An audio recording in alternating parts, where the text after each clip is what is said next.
So this seems to be working, hopefully.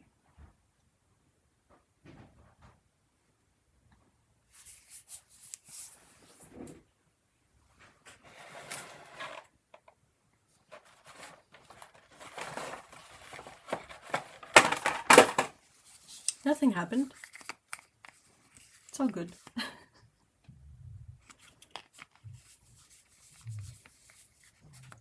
Hey, Jill! Can you guys hear me? All is good. Hey, Heather! I'm noticing a lot of autofocus. Do you guys want me to try and disable that?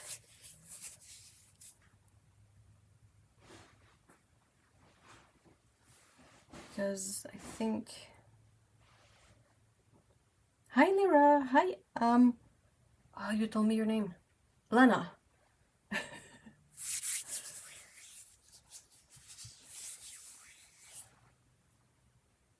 Alright, I'll try to...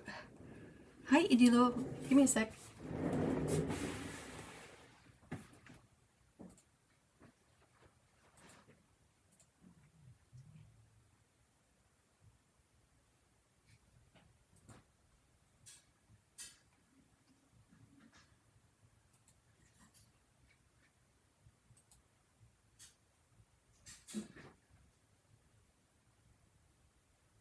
Well...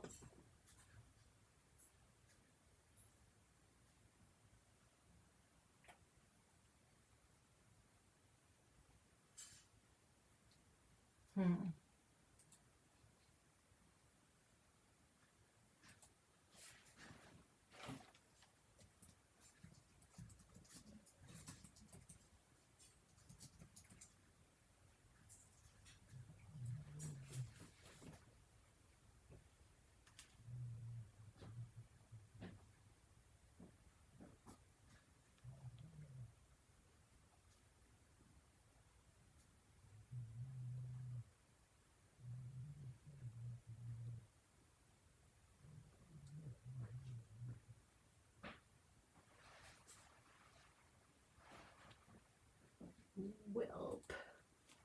Alright, well... I can't find it.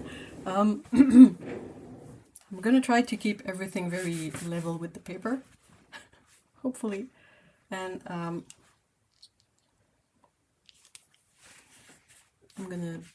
I need my post-its. I'm gonna leave myself a note to check that out.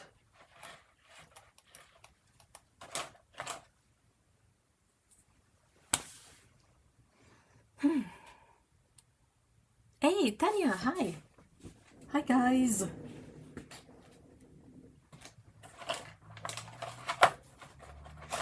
There they are. At the very end of this.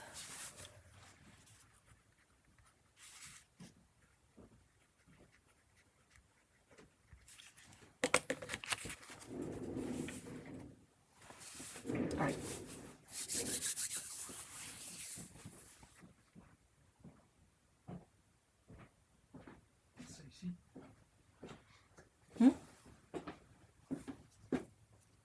Sur le rail, je pense.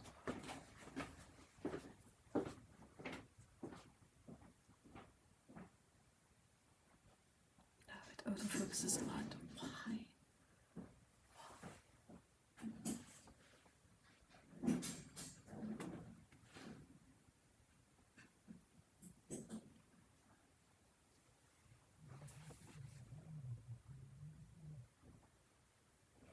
Hold on. Give me a sec.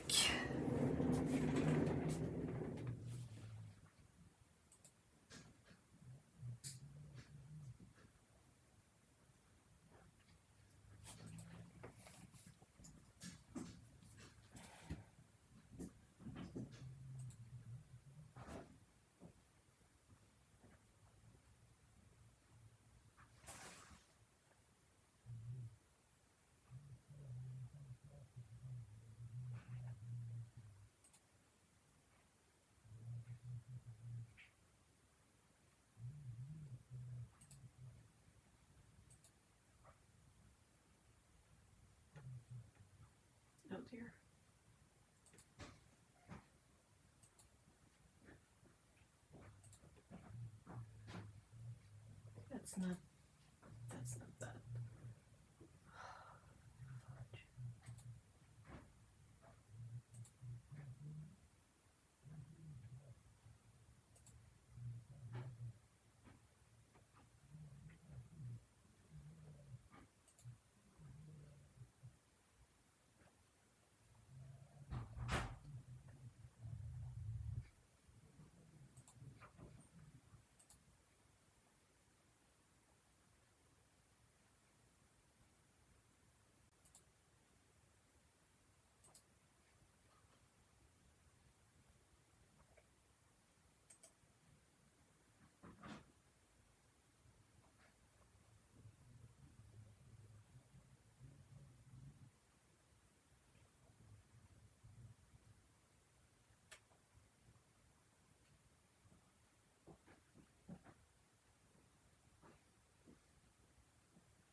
Okay, sorry, I really can't find it.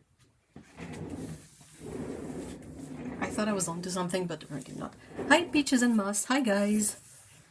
I'll do my best to try and limit the level of focusing it does, and I'll try to research that out when I'm done with the stream and before the next one.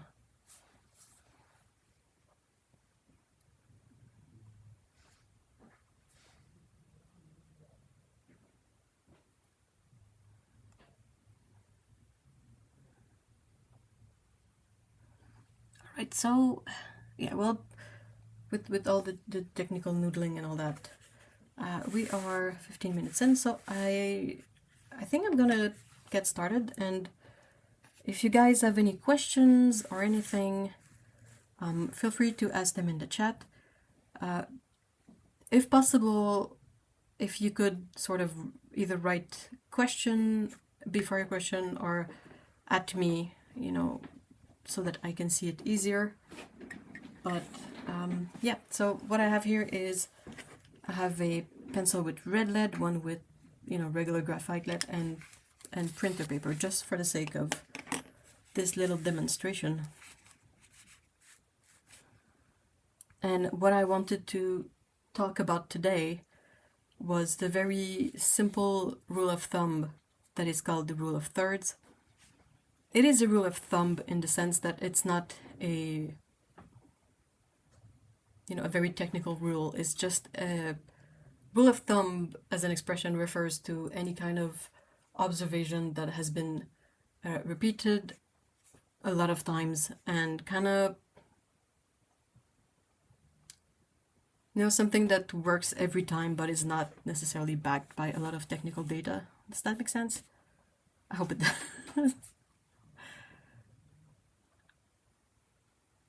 Hi, Val.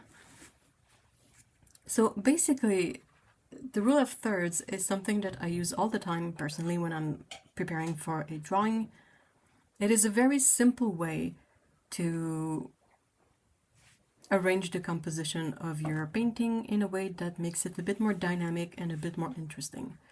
So generally what you want to avoid when you're painting is to put everything in the middle. Okay, so let's say you're painting a landscape. Okay, this is your landscape. So what you want to try to avoid is to have your horizon line exactly in the middle.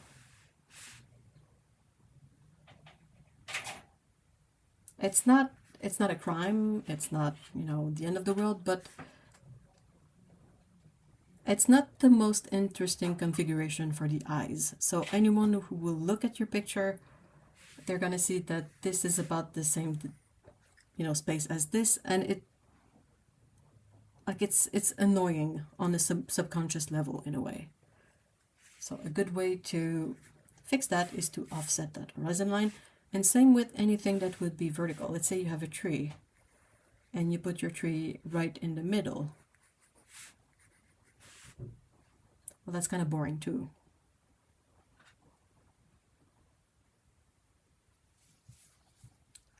If possible, you don't want to have everything point to the middle of your image.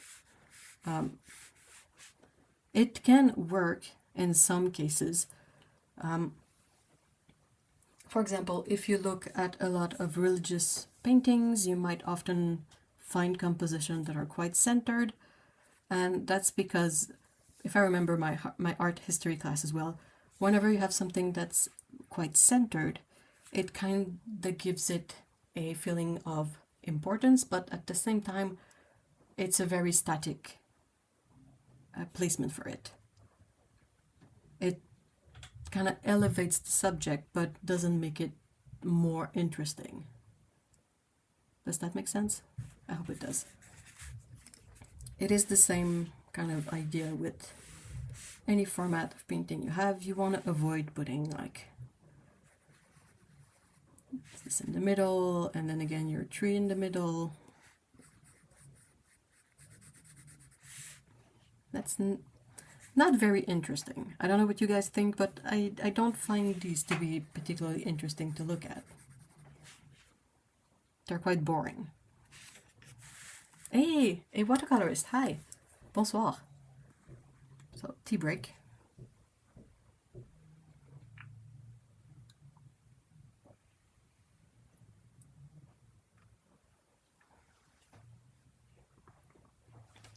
Sorry.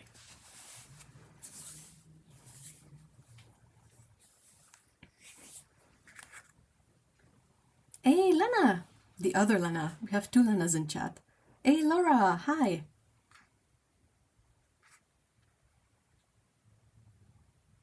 Quack crew!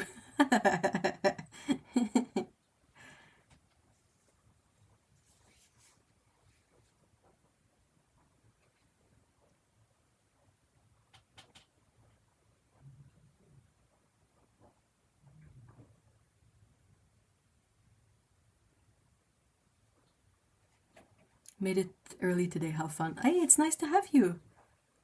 I'm glad.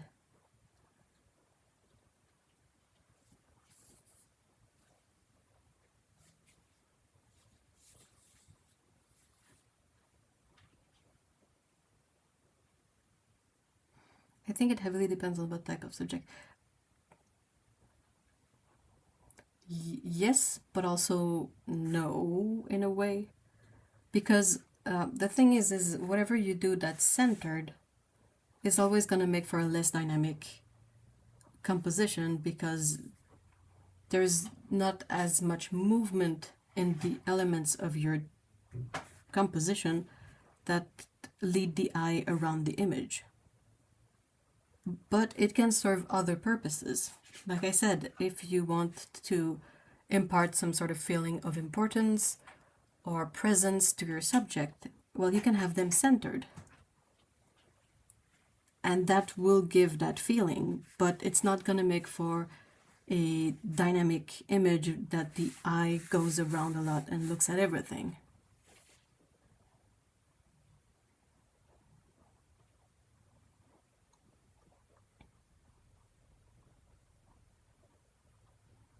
The other Lena is like the other mother from Caroline, with less buttons, hopefully.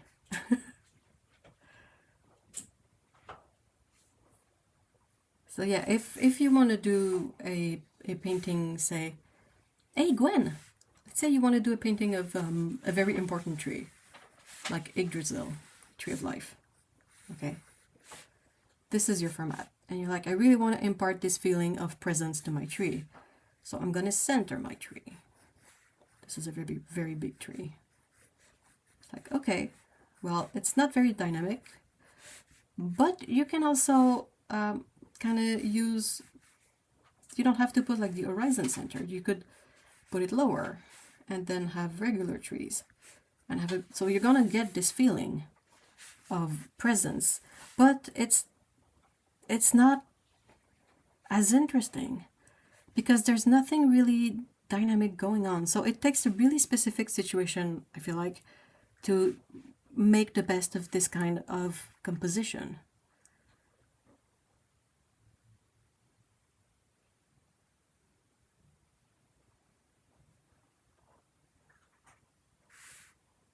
It can be used to a visual effect, but it really depends on what you want to achieve with your painting. I think as a general rule, if you're just doing an illustration for fun and you're using either your imagination or references or whatever, you're better off trying to steer away from having everything centered. And that kind of brings us to this idea of the rule of thirds. It's basically, it's very simple, and you can sort of half-ass it all the time, that's fine. But let's say this is your frame, this is your piece of paper. And what you want to do is to divide it in thirds, so horizontally and vertically. And you can do this by eye. If you want to be really technical about it, you can take the ruler out and split it into even, sections. Most of the time I do it by feel.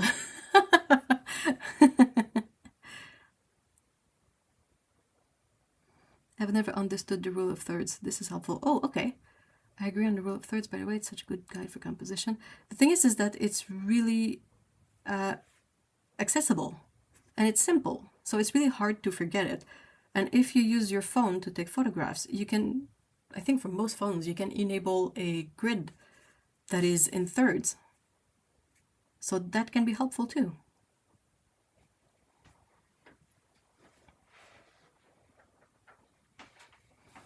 So basically, let's say you want to draw Yggdrasil again, but you want to make it a bit more, dynamic and lively and interesting. Well, you can use this rule to position your elements of your drawing better. What this rule creates is these 4 little points of interest. Okay. Elements that are placed in these areas will be a lot more interesting to look at. So you can have your gigantic tree here, kind of occupying these 2 spots. And you have all the smaller trees. And let's say you think, you're like, oh, but this is kind of a bit of an empty space. Well, then you can decide to have, some more elements that are split kind of in thirds, and that brings a lot more to the image. Like, for example, this diagonal line kind of goes back this way. So if you read usually from left to right this way, so your eye comes in the picture, sees the big tree, and you're like, oh, that's cool, that's a really big tree. And the eyes keeps moving, and it's like, okay. But then eventually you're going to get to this line, and you're going to come back to the big tree. So that can be something helpful. And then you're like, oh, well, I want to perhaps have more stuff. You don't necessarily need more stuff, but you can always use this rule to decide a bit more. And I mean, it's trial. Let's say I want to add clouds. You're like, oh, where do I put the clouds? Do I put them there? And you can build up around this. And it's just a way to have a very, very simple grid to help you place your elements in your image.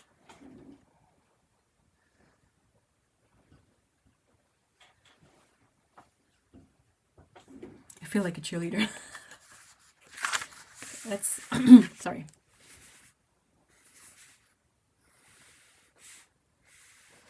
Let's say you want to use the same kind of idea for a more vertical. Again, I'm just sort of eyeballing it.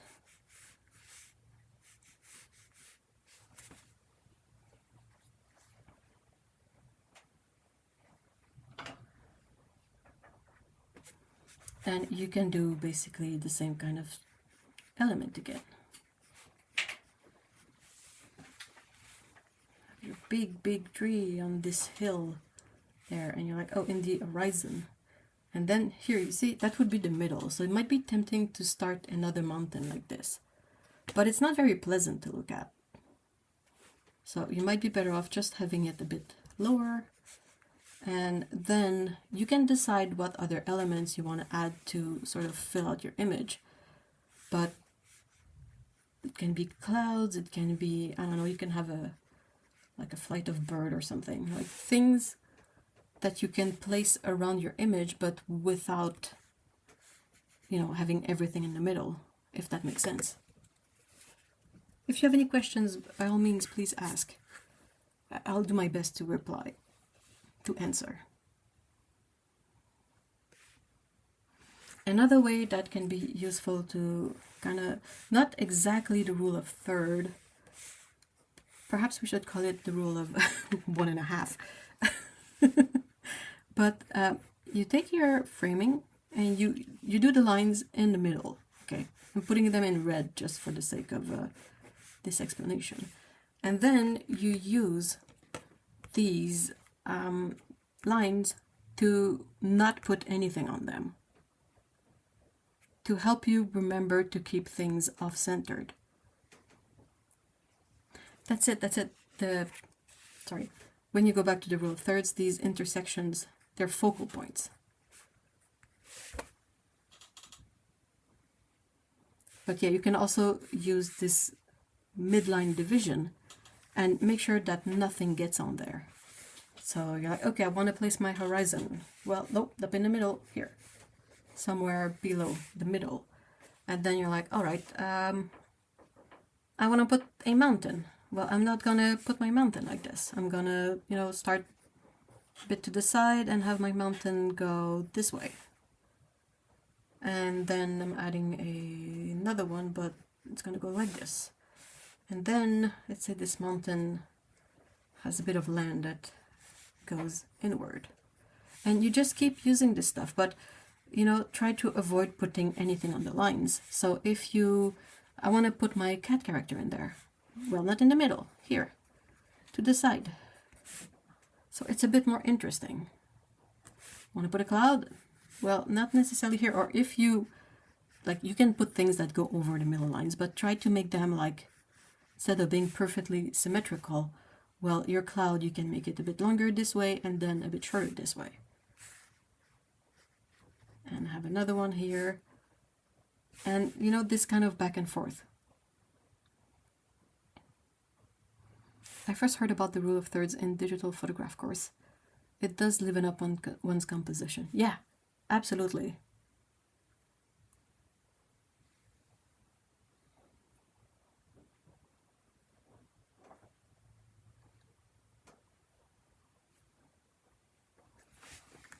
Let me grab something.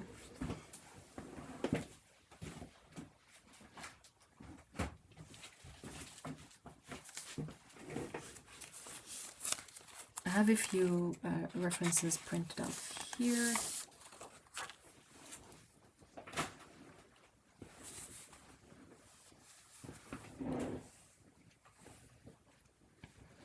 I think I have quite a few interesting composition on this.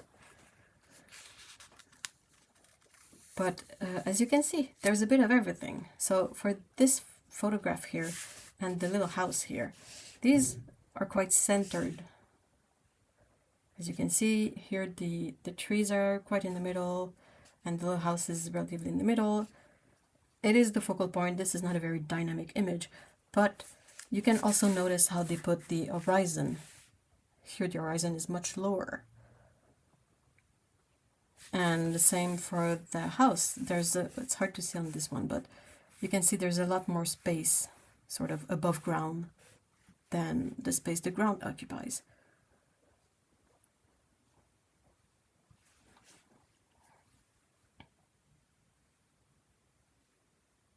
My phone's camera gallery app applies the thirds grid whenever I crop an image. Yep, I've also seen it. I use a software that is called Affinity Photo, and whenever you select an item, you automatically have this third grids on it. So it's everywhere. But if you don't really know what it's for, it can be difficult to find your way through it. And here in these two images, well, this one is a bit more of the rule of third in the way that this little rock here is about one third and then 1/3. So you have this rock formation at a focal point on this image, and then these focal points are made less important by the fact that there's just a big mass here happening. So it kind of brings the focus more on this one. And again, the horizon is not in the middle. And same with this one. The horizon has got to be about, you know, here. And then this rock is, you know, 1/3 in.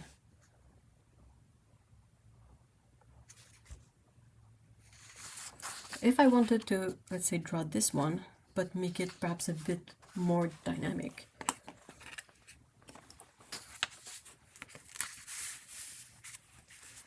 I could go to the rules of third to move things around a bit and perhaps make it a bit more interesting to me. Might not work, but you know, I won't know until I try. So again, thirds, or so. So there's this big, you know, rock that's basically like this, right? And then there's a bunch of tree on tops. So let's say I want to make these trees the focal point here. So I'm going to place my rock. I'm trying to be mindful of my horizon too, because I don't want that to be, you know, end up being in the middle. So I might tweak things a bit. But I have my rock like that.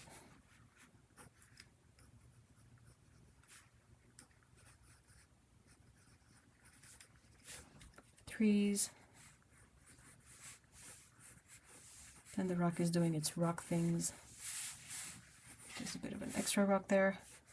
And I'm gonna put the horizon right at the lower third.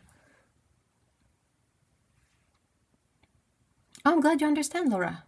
Like I said, if you have any questions, ask away. I will do my best to to answer. This is why I kind of wanted to make this into a live stream, just to see, because I was considering making this a separate video, but at the same time I felt like it was a bit more difficult to redirect depending on the questions. I'm not a teacher. I don't have any kind of teaching information. So basically, I don't know what I'm doing. But yeah, that's why I wanted to have the possibility of people asking questions, so that if something is not clear, well, I can explain it right away. Hey, Colorsmith, hi! And yeah, so that's it. And then, as you can see, the original image has this element in the back that's interesting, as this rock on the side that's interesting. But since my composition is different here, like, I could put this little bit here, but it's not going to do much. You could add more rocks to this side here if you want to fill this up a bit. You know, this kind of stuff. And then you have the reflection. It goes a bit like this. And if it's a bit too flat in the back, there's some clouds. So you can use the cloud shape to add some interest, like this.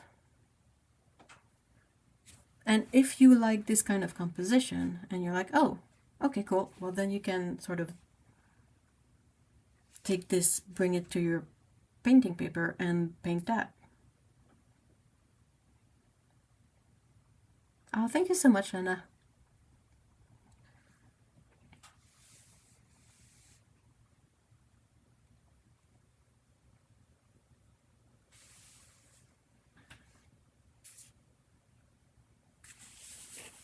I can try to do one with the little house if you guys want to perhaps see that. Just trying to stay in frame. So this one is a bit more of a square composition, but it still works the exact same way. Square.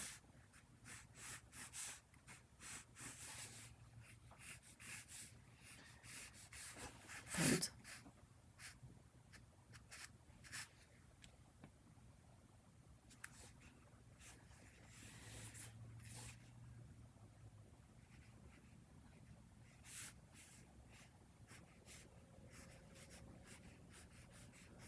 trying to see where I want to put this little house. Somewhere like this.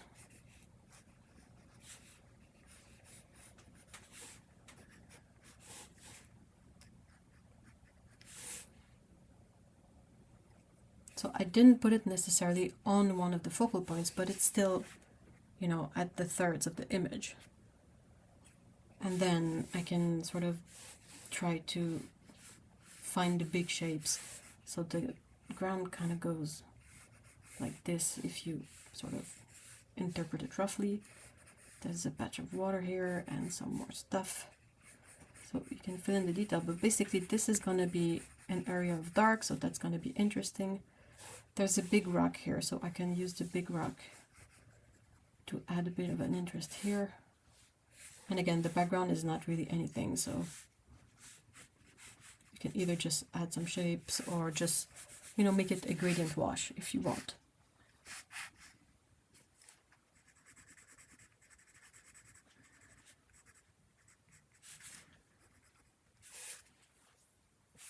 If that makes sense.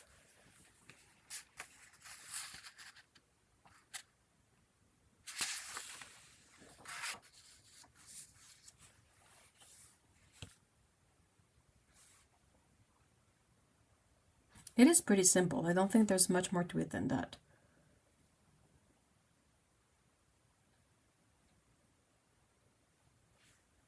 It's just very helpful in trying to avoid these compositions where there's some of them that I call the black hole composition, because everything goes to a point and seems to disappear there. And it's not the most pleasing to the eye kind of effect.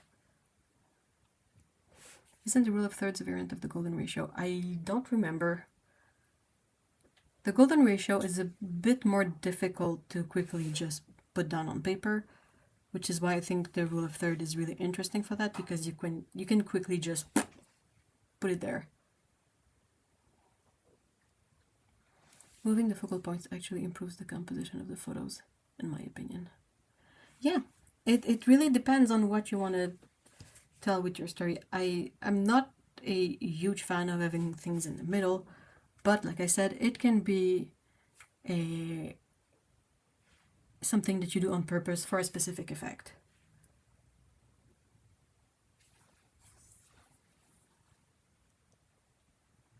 Hey, Temple!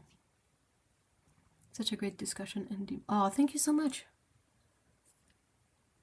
So, let's say you want to do portraits.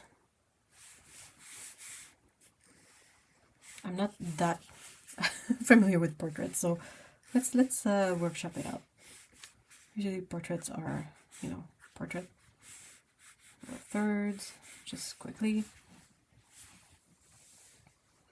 But I know sometimes it's good to break rules. Composition ones are tricky to get nice ones. Yeah, it's fun to have just a few quick guidelines, you know, that whenever you sit down to start figuring out your painting or your illustration, it is a starting point. And you can go from there and, you know, bring it to a place where you like it. But it's a starting point. You need to start somewhere. So why not start there? So same if you want to do a portrait. You could do your portrait, you know, very centered.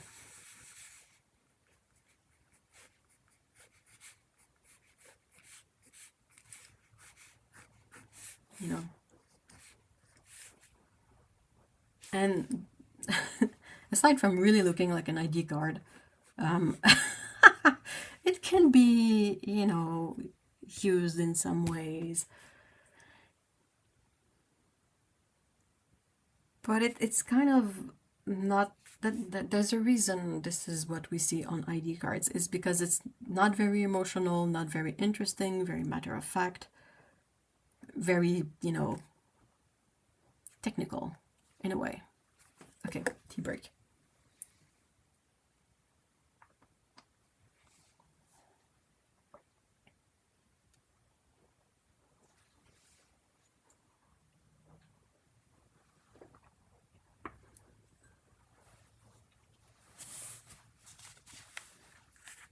So let's say you still want to have your person centered in your portrait space.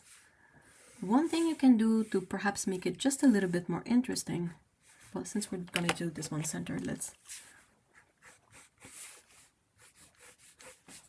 go for it looking like an RD. I mean, is it wrong?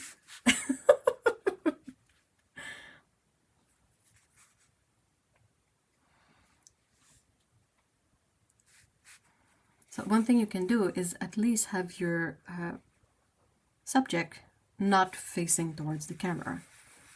So if you have them at an angle, even if they're centered a bit, you know, it's going to be a bit more interesting.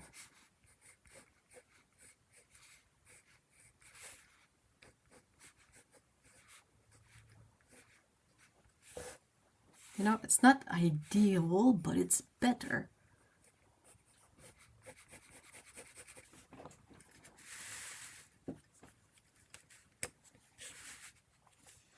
I've seen another artist make a template from thick card. They drew the thirds out on the card and then poked hole. Oh, so they could just transfer the focal points. Yeah, you can do that.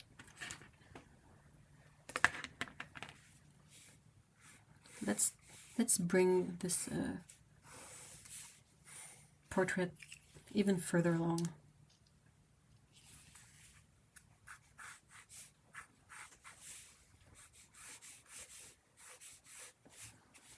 So what if instead of centering our you know, subject, we have them just a little bit off to the side?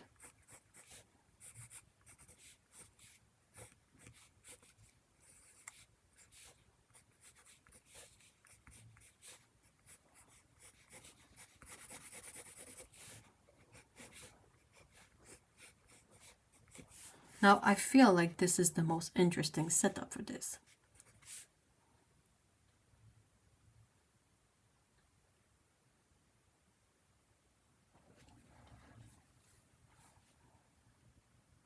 This empty space around the subject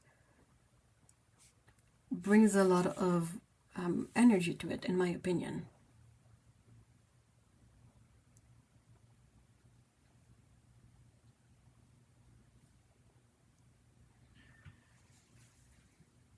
Yeah, with some practice, you can estimate where they are, or you can just try to not have things in the middle as sort of a basic point of composition. Like, things don't have to be on the focal point, but as a general rule, anything that is not centered is going to be a bit more interesting. So if you keep that in mind as you draw, you're going to make your stuff a bit more interesting too.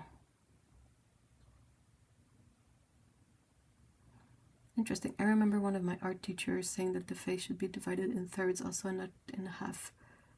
Oh, that's, yeah, I mean, that's just a... I'm not giving a session on portraiture. I'm not a portrait artist. I'm a cartoonist, so... not exactly my area of expertise, but this is... I use this cross just to basically quickly indicate the orientation of the head. You know, if a head is facing forward, you could just draw any kind of egg shape and do this. And you can do the same thing and do this, and you're going to understand sort of where the orientation of the head is, if that makes sense.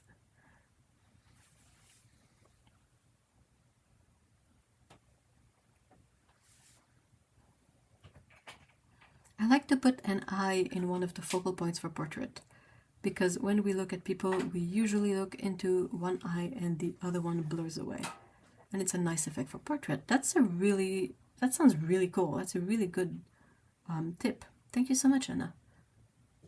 Yeah.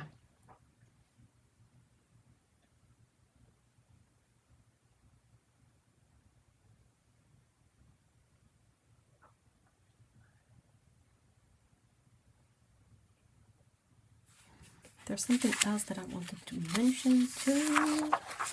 Let's get a new sheet.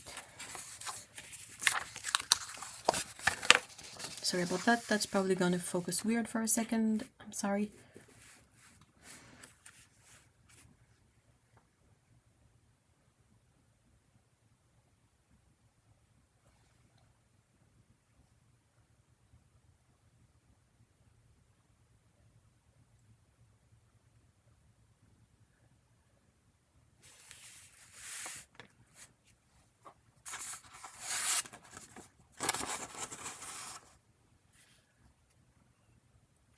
So let's say you are working, I don't know if you guys like to do sort of preliminary sketches before going to the watercolor paper, or if you sketch directly on your watercolor paper.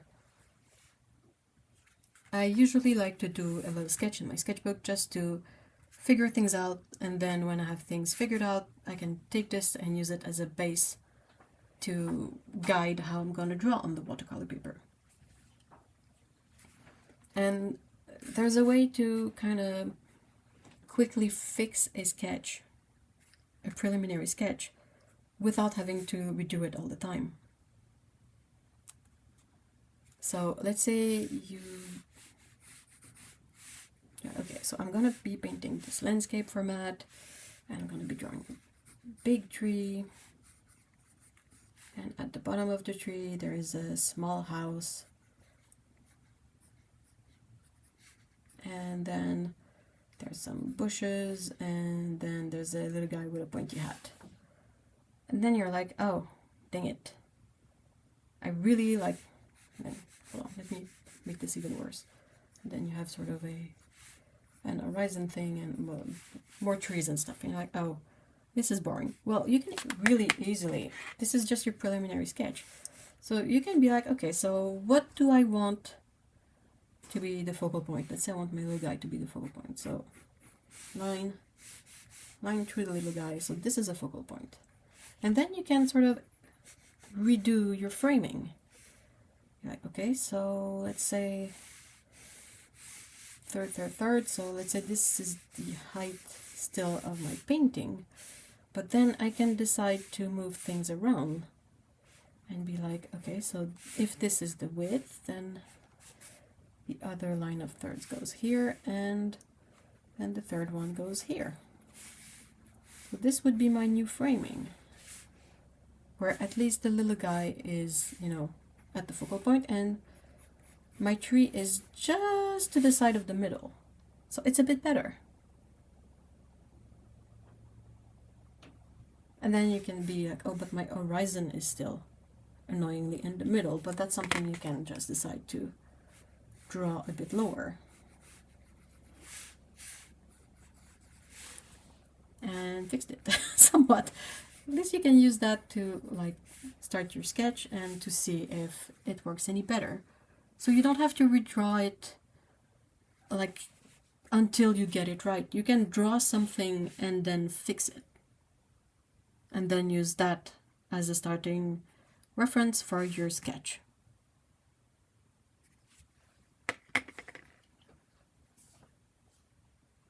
That's something that I've done often. Like I will start by sketching something, and I haven't really thought about the size of my paper, and I'm just like, I'm sketching away and I'm having fun, and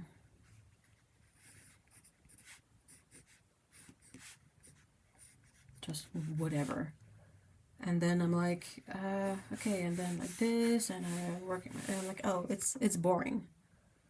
So I could just, you know, okay, I'm gonna take this part out. This is a bit better.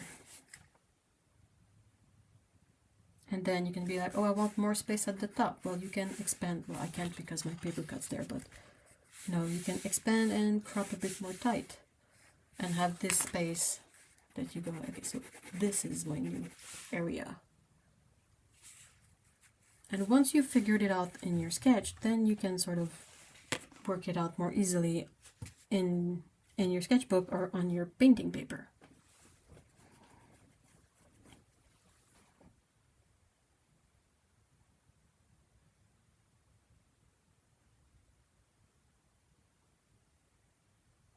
I like the person in the focal point, it will stand out. Yeah, it's a really good spot for characters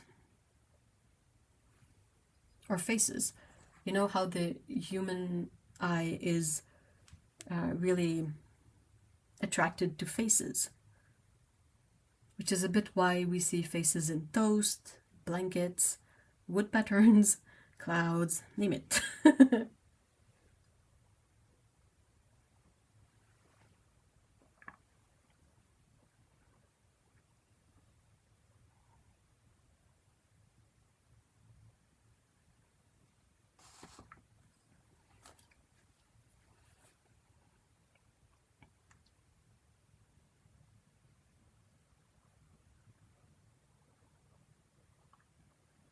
Do you guys have any question?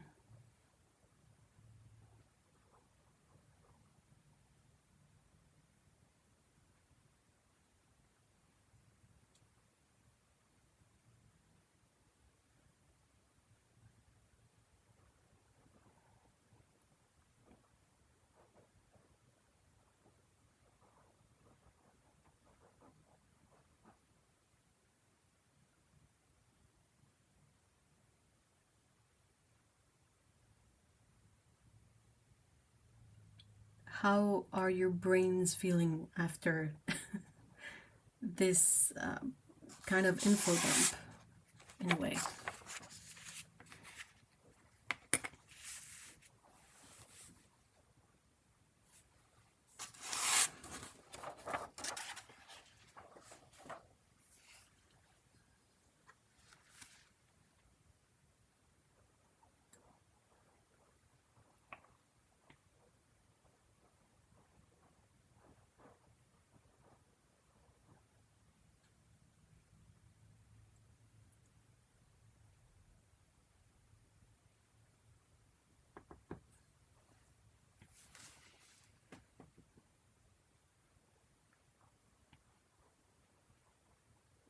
This was very informative. Oh, awesome.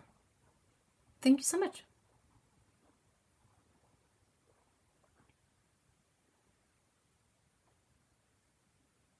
If you guys feel like it, I can expand a bit and talk about what I call the black hole compositions.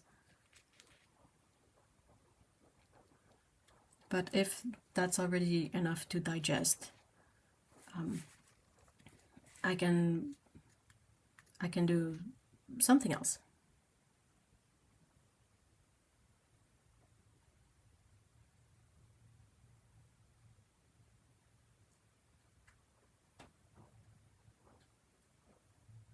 I feel like there should be a post to read up after the stream. It's great info. Oh, thank you so much, Lana. I can also have watercolor paper ready to be drawn on, if that's something you would rather see me draw something following the rule of thirds. So 1 vote for the black hole composition.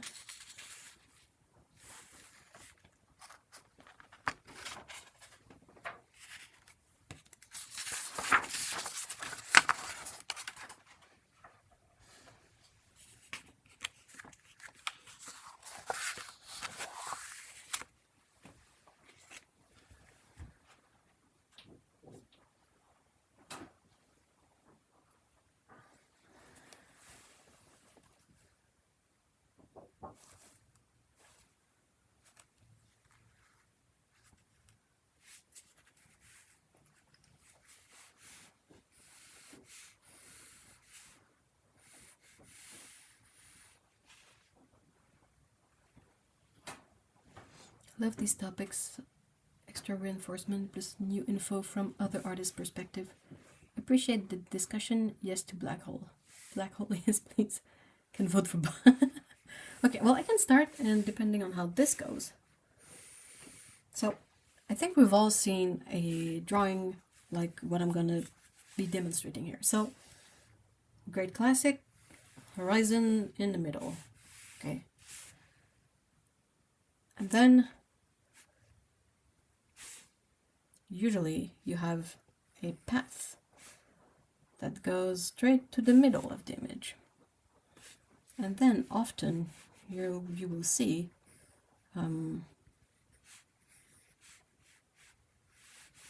like trees on both sides, like this. And then you're gonna have a mountain and another mountain, and yeah, sometimes the trees are bigger like this, but still same thing happens. Everything goes to what I call the black hole. Everything disappears here. And I don't know about you guys, but I haven't seen this happen anywhere in real life. and art doesn't have to be a copy of real life, but this is not very interesting in terms of image composition. Basically, what your eye does is from whatever direction you get into this image, you're going to travel straight to the middle and then you're going to be done. You're going to go to, middle and then out. Middle, out. Out. I'm going to try to, where does this path go? Bleh.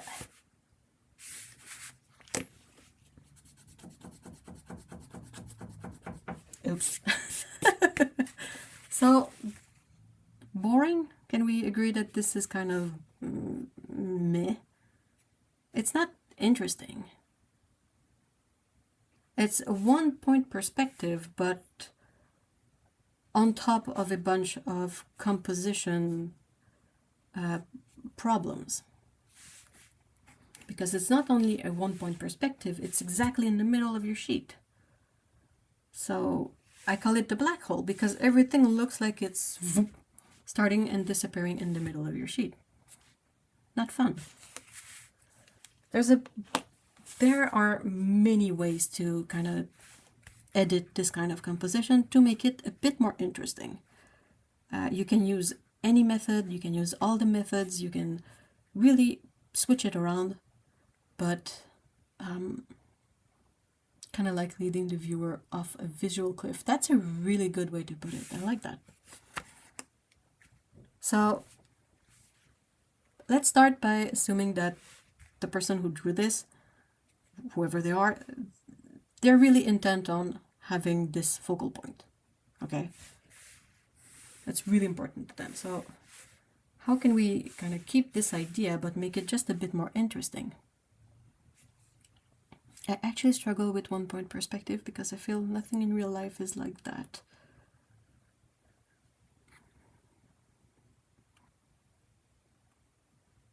Yeah, I mean, yes and no. You kind of have to be wise about your one-point perspective, but okay, let's take this. So what we just saw, let's not put the horizon exactly in the middle. Let's put it a bit lower. This is I'm just gonna, flag the middles with this so we can keep them in sight. So horizon off. I'm not gonna put my one-point perspective, my vanishing point in the middle. I'm gonna put it here. And just from doing that, if I keep everything else kind of at the same place, so my path that starts right smack in the middle, which is not ideal, but that's just... And then I have one tree kind of to the side, the other tree to the other side, and now we kind of connect everything. So my path goes away in the distance, and then my trees also go away in the distance. But this time around, it's a bit more interesting because I've created an effect. This side is compressed, like you're almost seeing it kind of straight, like it's almost facing you. While for this side, you're seeing more like the side of it. Does that make sense? Like if this was like a cube, I feel you would kind of see more your cube like this. And if this one was a cube, well, you would have the front, but you'd see perhaps a bit more of the side. So does that kind of make sense? Do you guys get what I mean?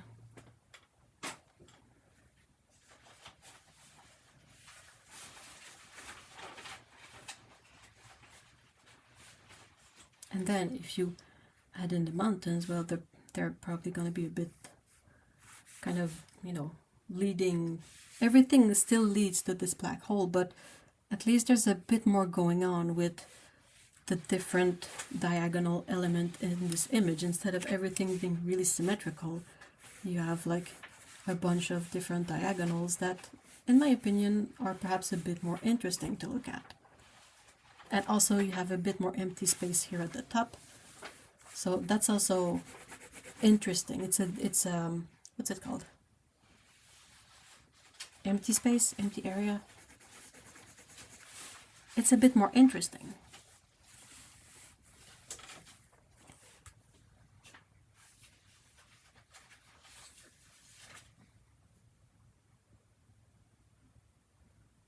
Still might lead off the cliff, but at least looks better.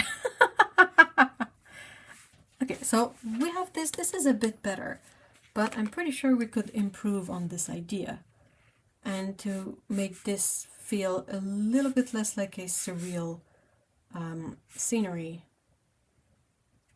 and perhaps something a bit more, how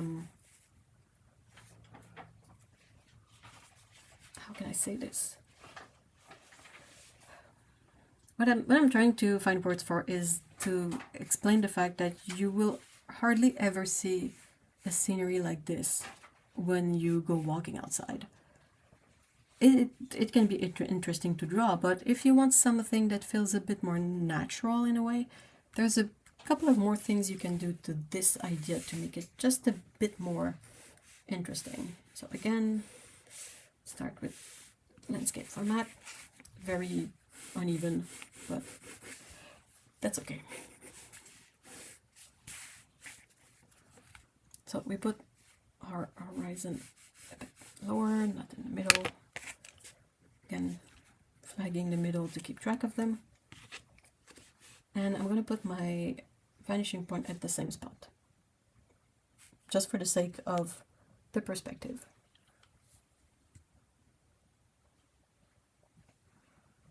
And I think I can even, it's not the best, but I can keep my path starting about in the middle.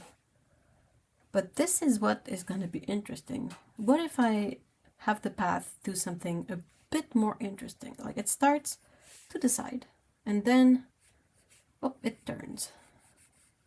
And then it goes, you know, and then there's, instead of a tree, there's a bit of a hill. And then, well, I want to have my trees, so I have the trees.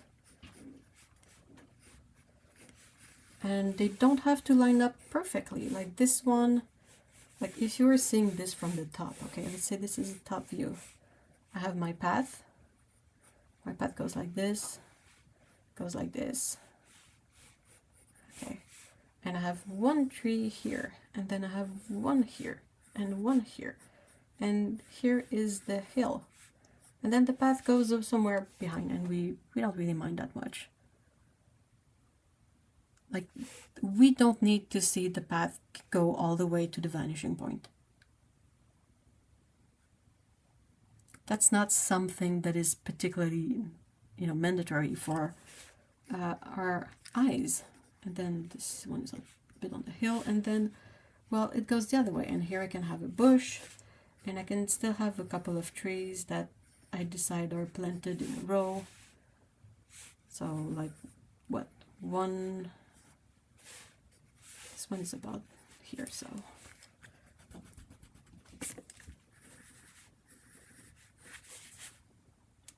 Does that kind of make sense? It's a bit extreme, it's very different from this, but it's basically the same idea, right? So a plane, a ground plane, a path, trees, and then your mountains, instead of having them go really like to the vanishing point, you can offset them. You can have one mountain go like this and one go like this. The mountains are so far away that the perspective on them is going to be minimal. You're not going to see much of the perspective on them. They can be like kind of a flat plane that you move around. Does that make sense?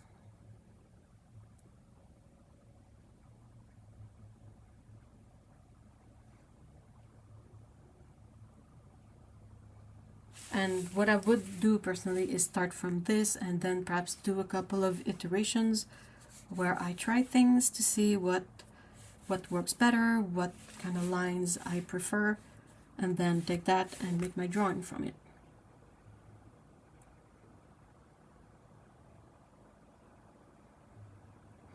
Especially when drawing organic things like trees, bushes, plants, even the path. The path is not necessarily an organic thing, but it's a very simple shape.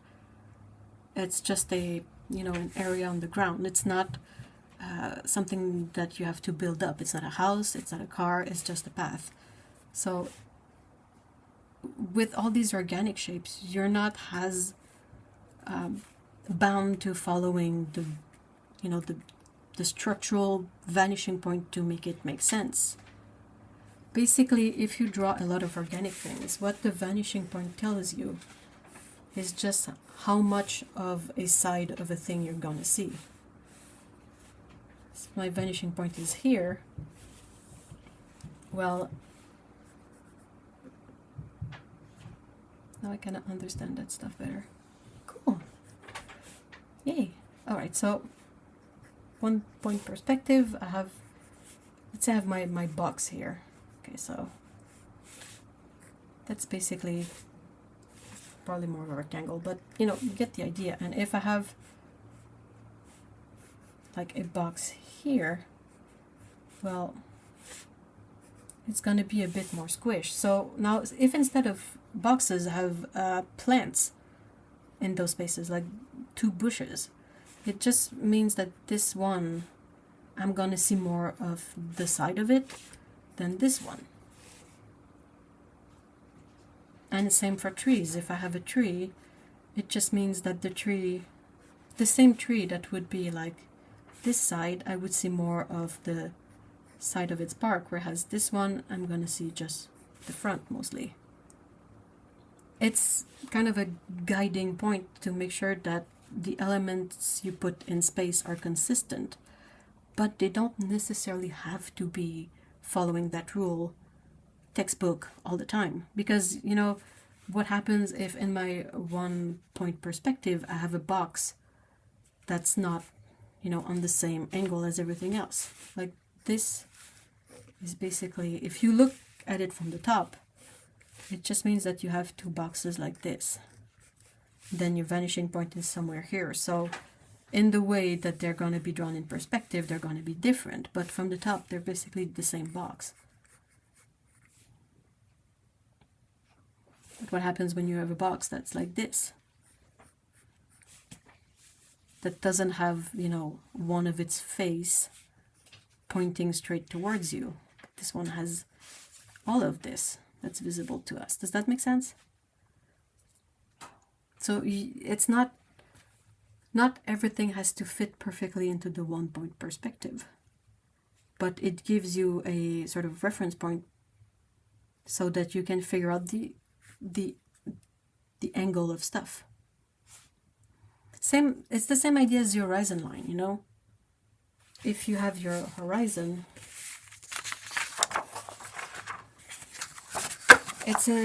the main interest of having the horizon on your drawing is it's a good reference metric for you depending on what you draw. If you draw a box below the horizon, you're gonna see the top of the box, and if you draw a box that goes above the horizon, you're not gonna see the top of it.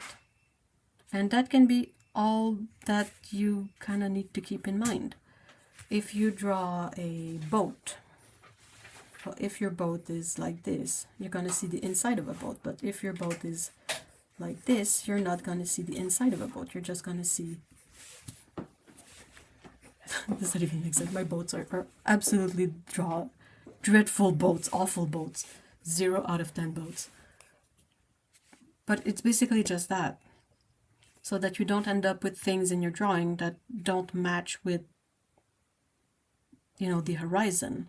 If you draw something above the horizon or below, like if I draw my box like this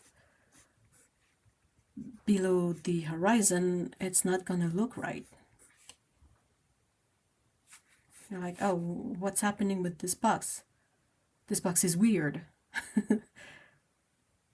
It's gotta be another shape than a box because it doesn't look like a box. And same thing, if you draw one that's over here and you can see the top of it, well, like what's happening? It doesn't really work.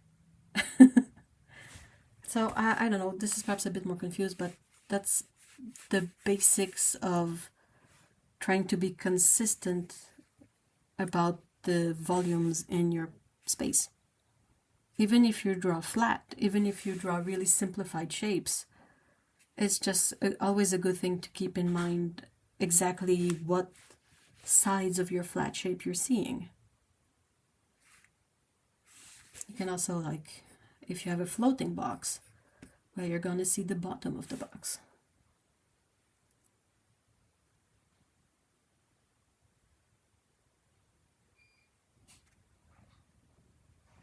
I'm thinking right now about putting gain knowledge. Oh, awesome! That's perfect.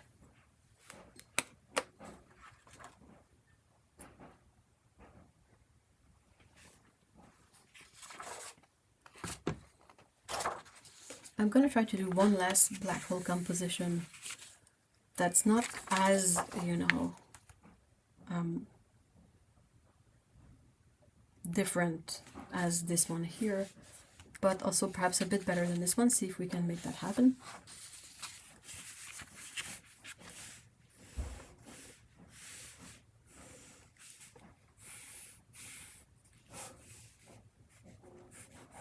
Again, horizon, just at about 1/3 down.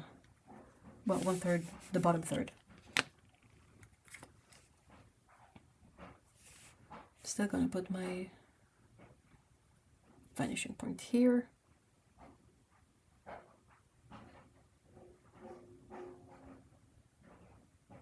What if I start my path? Like all these times I've started my path like in the middle, but I could start my path anywhere.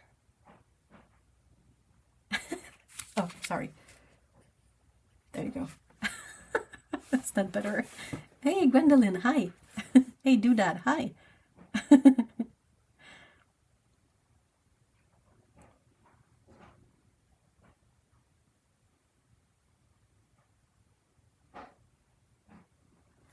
So what if my path started like here? Basically, if I just check out this quickly. So I'm like in the last third. And it could go, you know, straight. It's not the most interesting, but, you know, that works.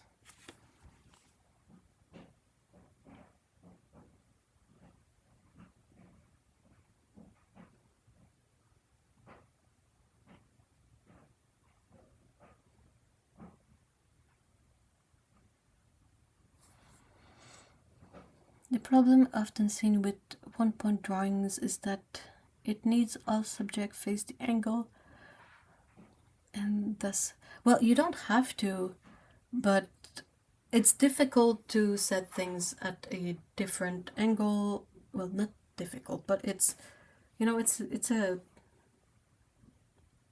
an extra level of complexity.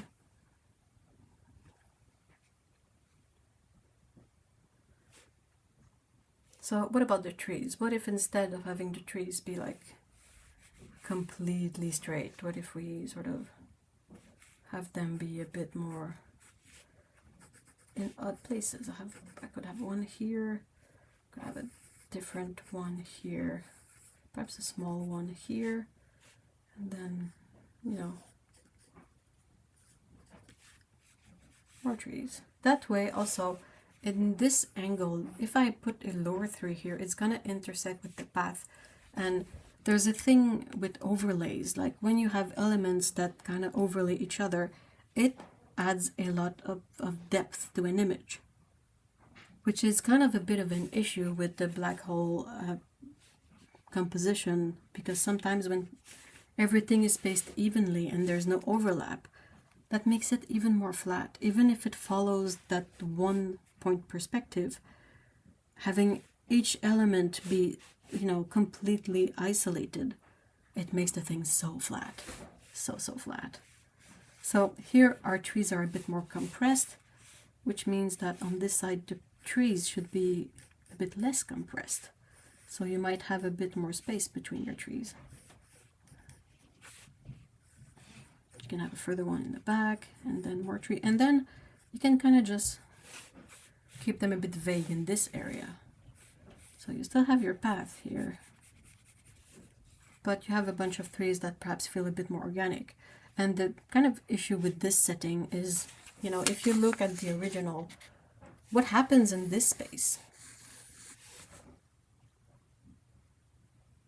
What you're telling me with this is that you basically have a landscape where if I look at it from the top, I have this path, and then I have trees, and nothing else. Like, what happens here?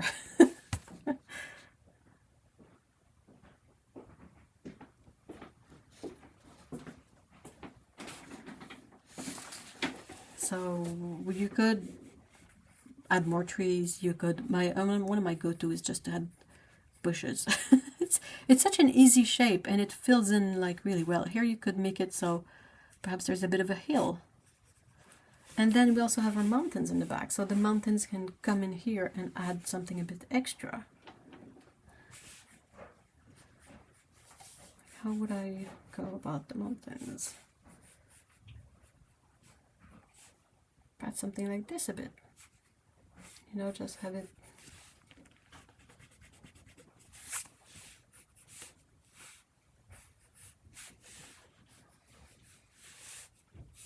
just something like that.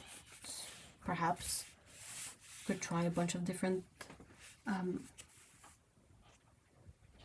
situation, but it's kind of a bit more dynamic.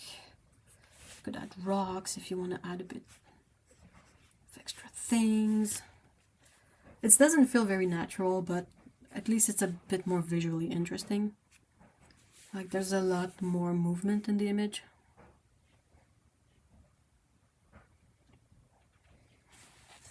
So with 1 point perspective, I'm trying to remember.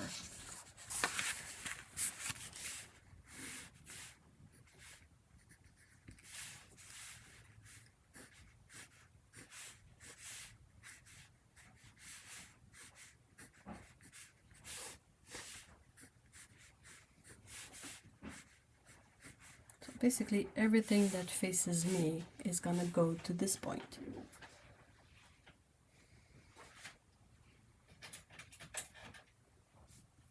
I was looking at my perspective notes not long ago, so I'm trying to remember, but if you have a thing that doesn't follow this grid, you know, but it's set askew,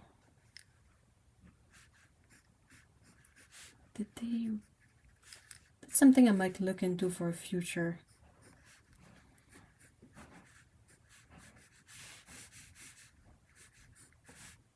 I think that's what they did. They just added one vanishing point. But again, this was for a thing that was still facing me. Or no, that doesn't make sense. Never mind this. I need to look into this. I have notes. I need to check my notes. And I will try to get a refresher course on this stuff. Because, I mean, I learned 1 point, 2 point perspective. We did a bit of 3 point perspective drawings in school. But that was a really long time ago. And since then, I've mostly used either 2 vanishing point perspective or just 1 point perspective, but for organic stuff. So I don't really build everything. I don't remember. I try to wing it more often than not. So I need a refresher on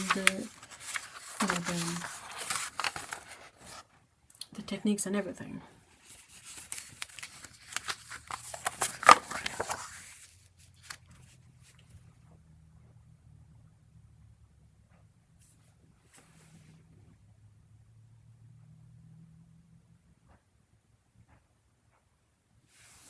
So I have these that I set up. It's watercolor paper on a stretcher board. I have 2 smaller areas already delineated. I have the tape for the border, and I've already split them in thirds. So basically, these are ready to draw on. I just need to figure out what I'm going to put on them. So I might try to sketch a few things on this and then see about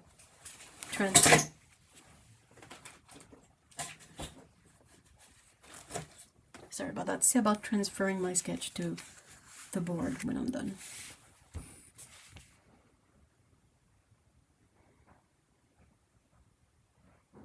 trying to think, do I want to do a landscape or a portrait orientation thing?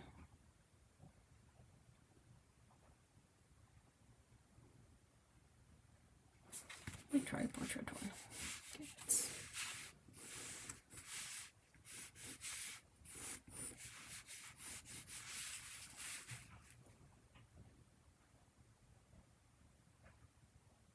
the other lines should have been angled. There is something, because it's not. Yeah, I need to put a pin in that, and I'll come back to that perhaps next week with a much more informed mind.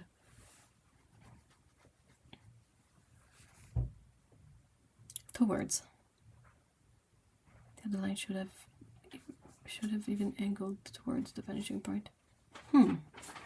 Yeah, I'll check that out. Yeah.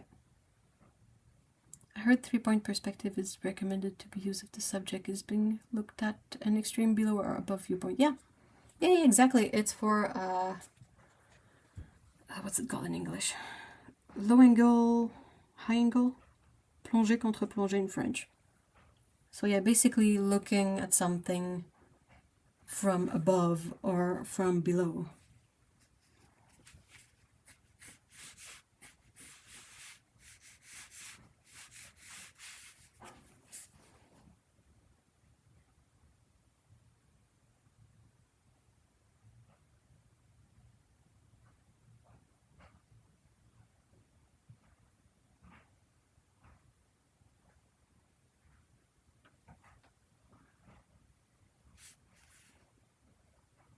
Frog of bird, bird's eye frog.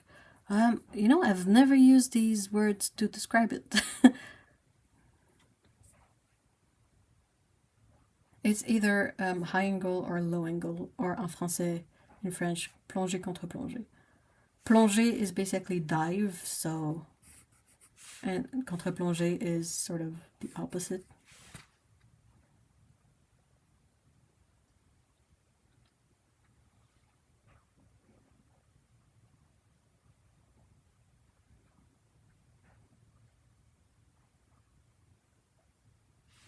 I'm trying to think of what I want to draw.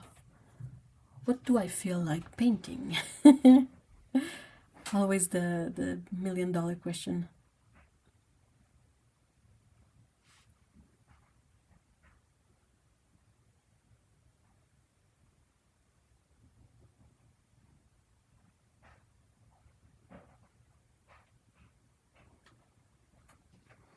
Either F, but I'll rather. It's bird frog. The Germans use frog and bird. That's really fun. Everyone else is quite boring in comparison. A tree. Right, a tree.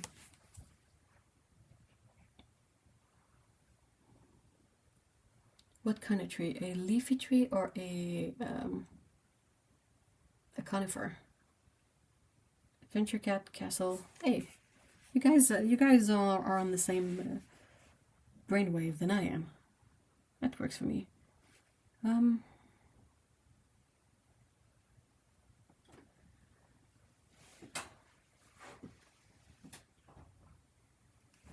let's have a cat.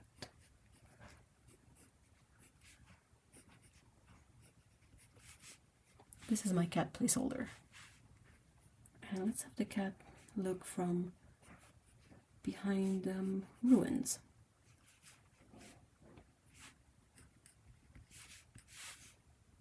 And then they're looking at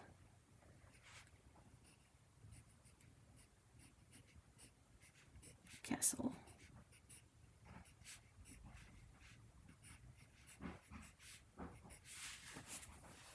So you can see focal point here, focal point on the castle.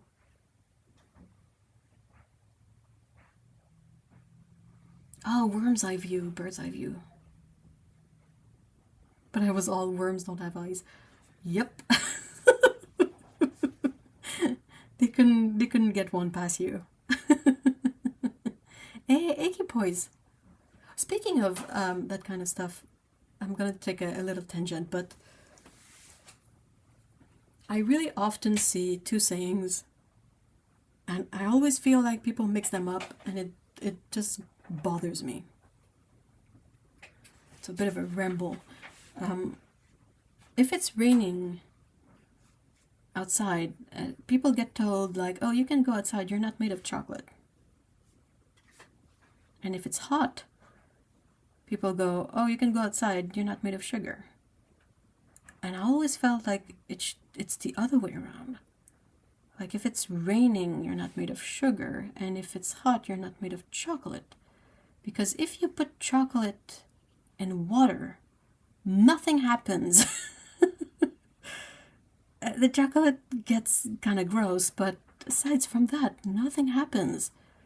Chocolate is not exactly water soluble. If you try to like melt chocolate or make chocolate and you put the water in the mix, you kind of mess up your chocolate. Like sugar might melt in the sun, but it's gonna melt in the rain for sure. But I always catch people like saying it in a way that doesn't make sense, and it stops my brain every time.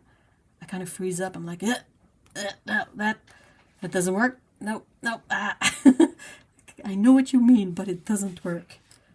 A lake in between, okay?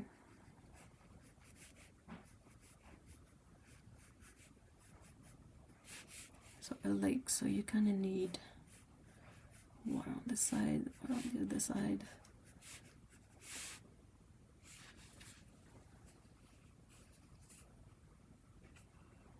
I feel like lake 2 and castle is up on the cliff. And Cat is thinking how to get there. Yeah, definitely. I'm gonna be reworking the pose. This is what I call a placeholder cat. I also tend to use placeholder humans when I'm like, this is often my placeholder human. Sometimes it has a head, but that's basically chocolate. Okay, I have two characters here. I have a third one here. And then I need to set up a campfire and a tent. You know, just like, and then you can elaborate and figure out the poses after. But yeah, so I have my ruins. Kind of need a bigger, perhaps a ruined chunk in the front here.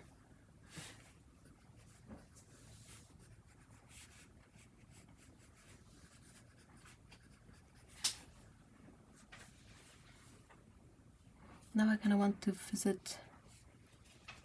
I'm not gonna pronounce that right, so I'm not gonna try. In German, the saying says, you're not made of sugar. Actually, I never heard the chocolate version ever. Huh, interesting. I've been secretly hoping Adventure Cat gets an animal friend. Well, I did a few illustrations where Adventure Cat had a giant cat friend.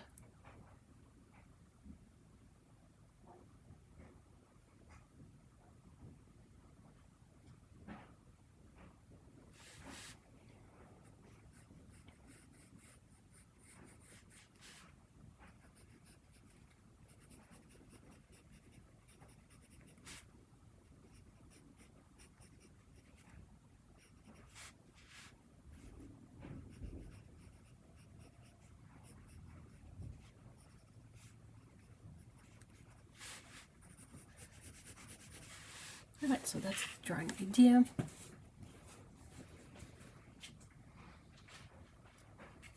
So I'm gonna try to figure out the pose for the cat. Ideally, I would like to have the cat kind of face it. I've drawn a lot of like back of cat heads lately. Like this is the back of their heads, but I feel like it would be fun to draw the face of a cat for once. You know. I have never visited in castles. The city I live in has castle ruins. Like we're talking, well, I mean, beats having none of it. I would take a few castle ruins over nothing.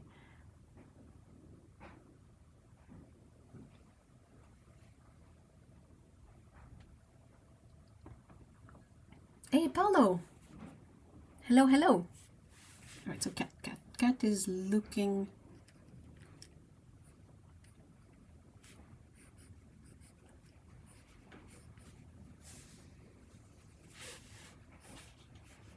kind of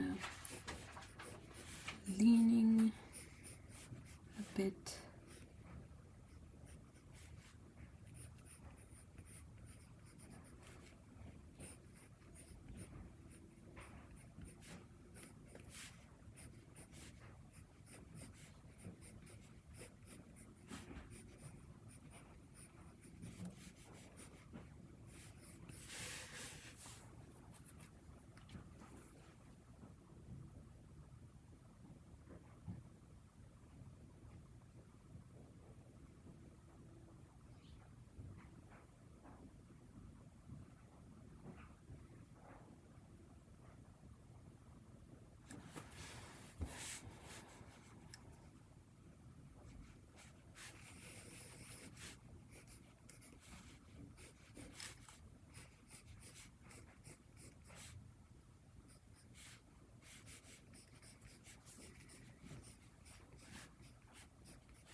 I wonder if it's a misunderstanding coming from the old M&M's tagline, they melt in your mouth, not in your hand.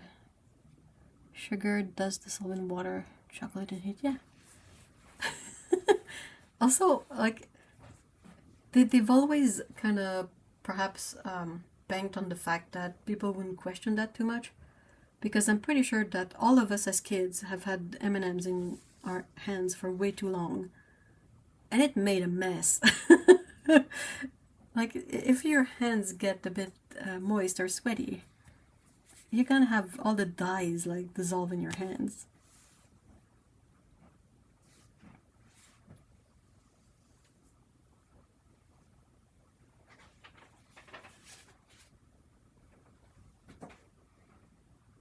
Nice hiking pose. Yeah, I don't know what I want to do. I feel like this pose fits better, but it's just another, you know.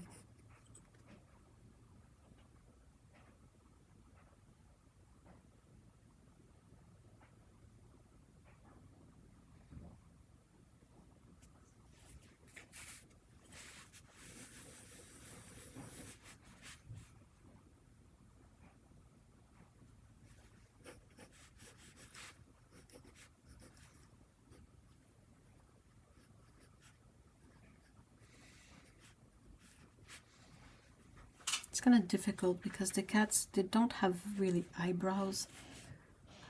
Eyebrows are really good for expressions. So sometimes it can be a bit difficult to figure out exactly how to sell a pose or an expression when you don't have access to that.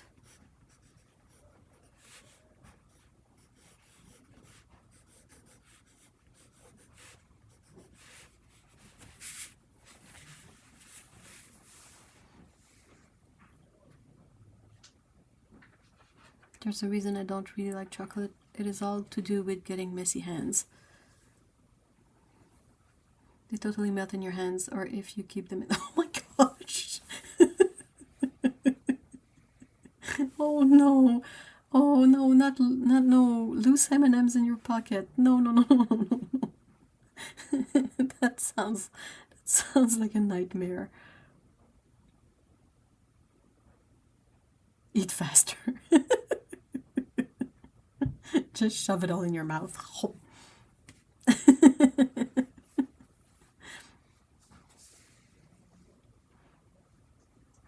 Well, being born on International Day of Chocolate. Oh. Okay, what if the cat is sort of sitting down and they're looking perhaps at a map of the castle?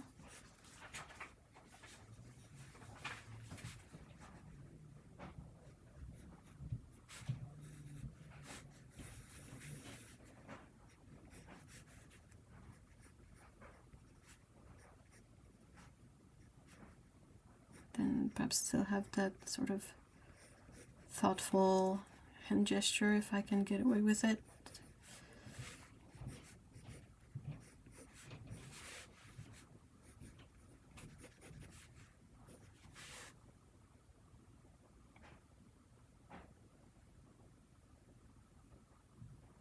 Now I want M&Ms.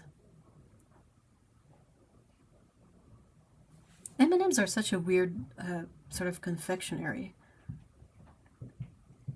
I don't think I've ever had any other kind of, well, inexpensive chocolate that tasted like M&M. Crispy filling beside, I meant the blue packaging.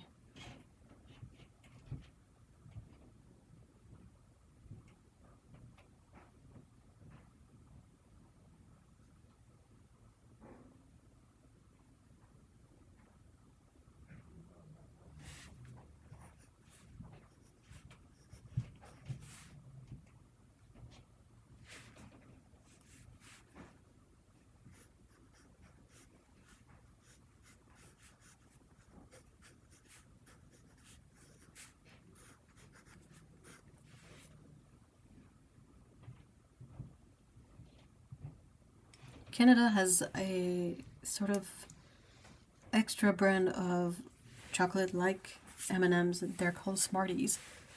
And where you have M&M kind of be more of a sort of, if you look at them from the side, the hem is on top here. They're more like bubbly, while our Smarties are more flat.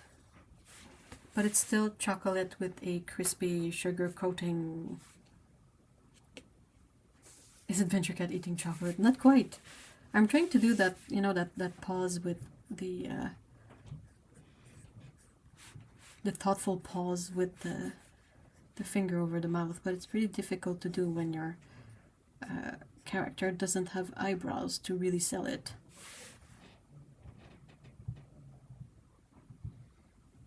Smarties exist here too, but Nestle. Yeah, same. Nestle here too. But the US doesn't have Smarties.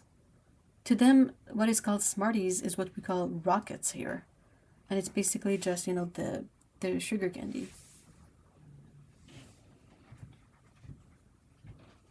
We need more surprised cats. Surprise is easy to do even without eyebrows. You can kind of sell it with the really wide eyes. And then you can also have sometimes the ears can go a bit flat to sell surprise. That's not as difficult as anything where a character would frown, let's say. How do you frown without looking angry?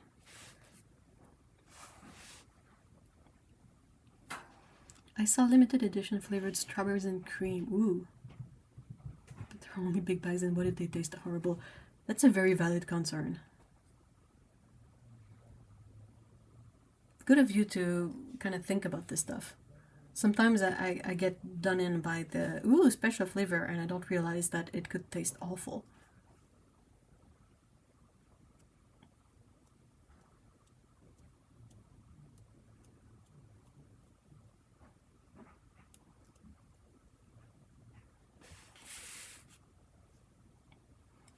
Did you eat them by color too? Kind of. Did you guys, how about, so other people who have Smarties, have you noticed that they changed out the colors of the Smarties? Now they're dyed with natural dyes instead of chemical dyes. So you don't really have any of the super vibrant colors anymore.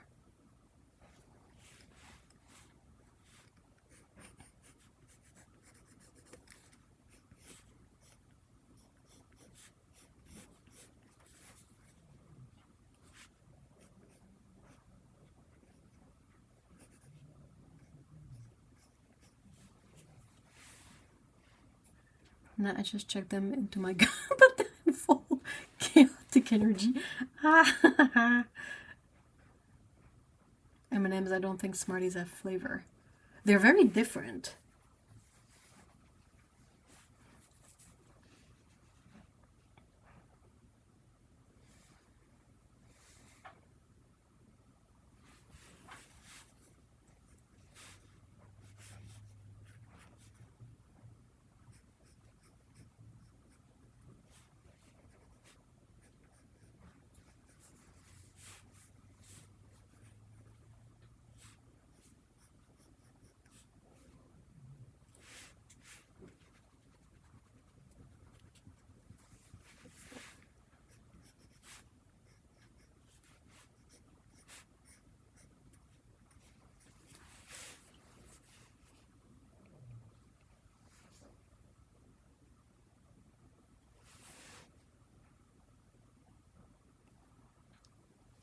Not really, but you don't know Europe's food regulations.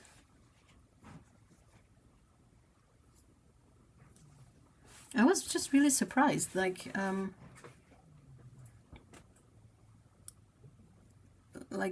I opened one of those Halloween fun size of Smarties. Hey, thank you so much for stopping by, Doodad. I hope you have a great weekend. But yeah, like I popped open a fun size of Smarties, and dropped them all on the table, and they were all like really muted colors. And I was like, oh no, have they gone bad? And then I was checking the box, and it says that no, they're dyed with natural colors.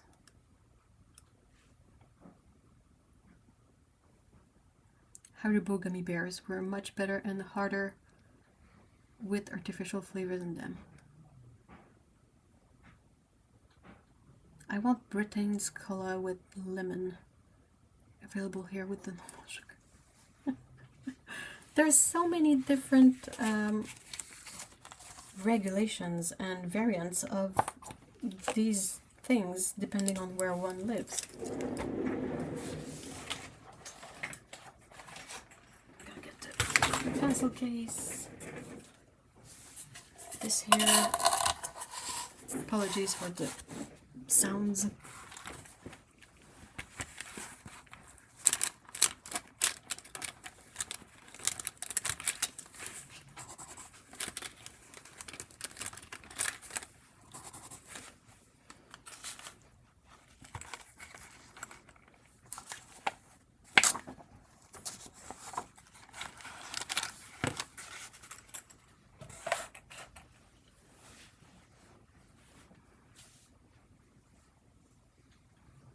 Europe's food regulation in a nutshell: forbidden unless proven safe. Well, that's good. There's enough brand M&M type candy here, and they have muted colors. They have a nice olive green. Oh, that sounds pretty. Unintentional ASMR. Oh my gosh. Alright, so let's try to bring in the sketch to this. Now, of course, my sketch is not the same aspect ratio as this. So it's going to be interesting to try and fit it in here.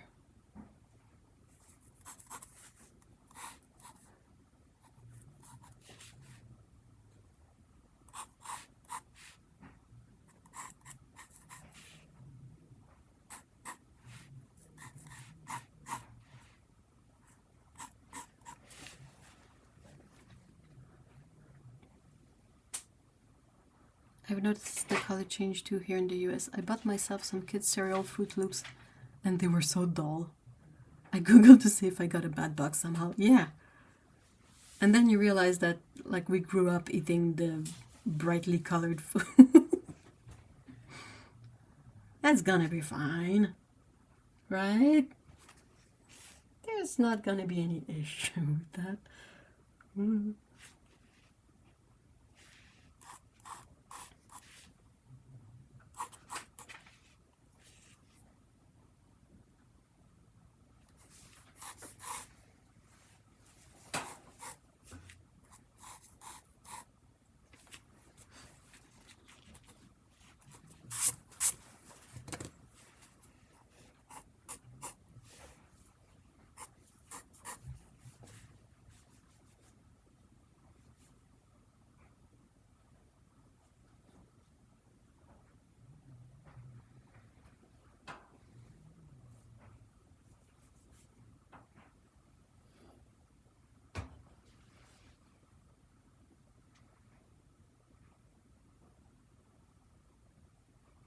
The dyes will help us survive better in a nuclear apocalypse.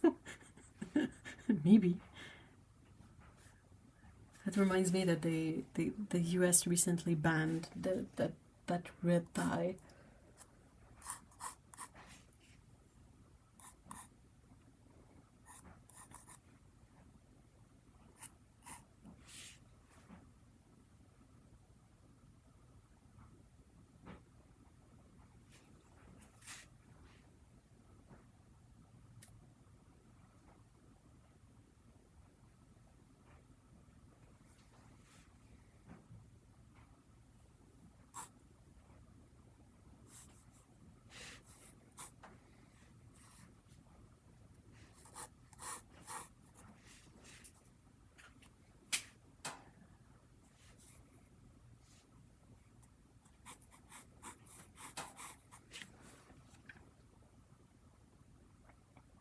We've survived eating so much artificial flavored foods as kids.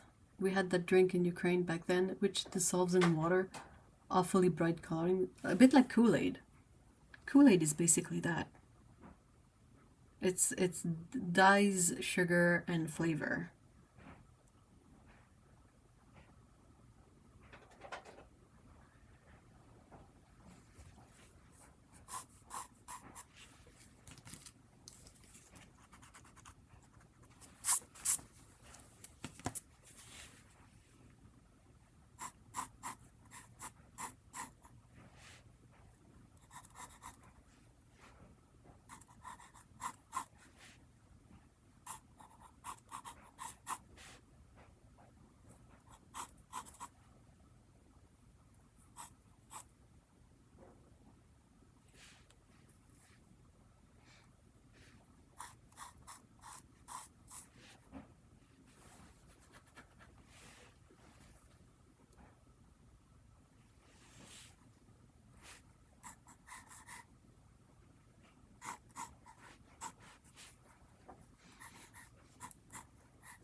I don't know how to spell the name in English.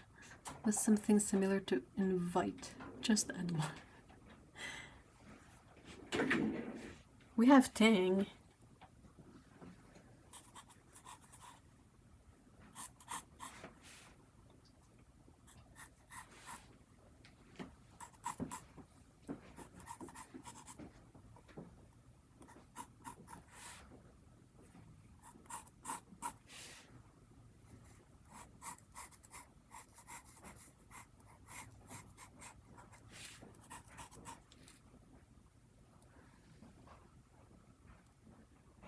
In Germany, there is fizzy powder or sticks which were used with water to create drinks. Prouse. That's also a brand of dip and nibs. Tang was so neon color and I loved it. Yeah, Tang is pretty unique because it doesn't taste like anything else. It doesn't really taste like any kind of citrus I've ever seen. And it's definitely not natural anywhere in there.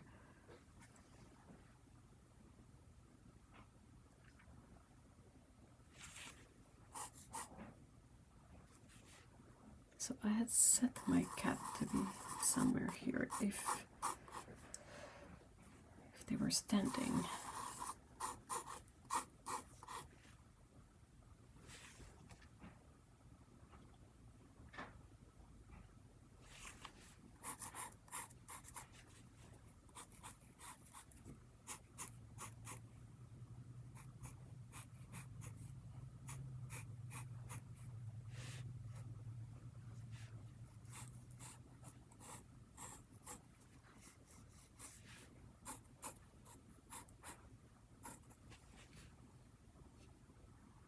There's several bright powdered drink brands in the US. Kool-Aid is the most known, and the evil Kool-Aid Man.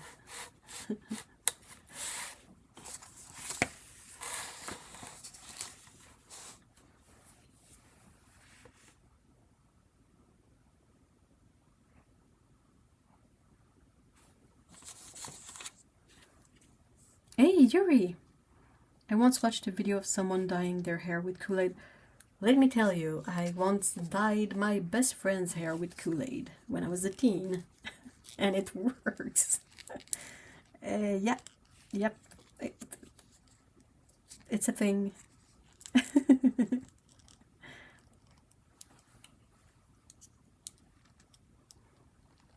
I'm still discovering things here in the US. What amazes me though is the sheer amount of different sodas. There are so many! And like each of them has at least 4 declination. You have like the regular one, you have the diet one, you have the zero one, and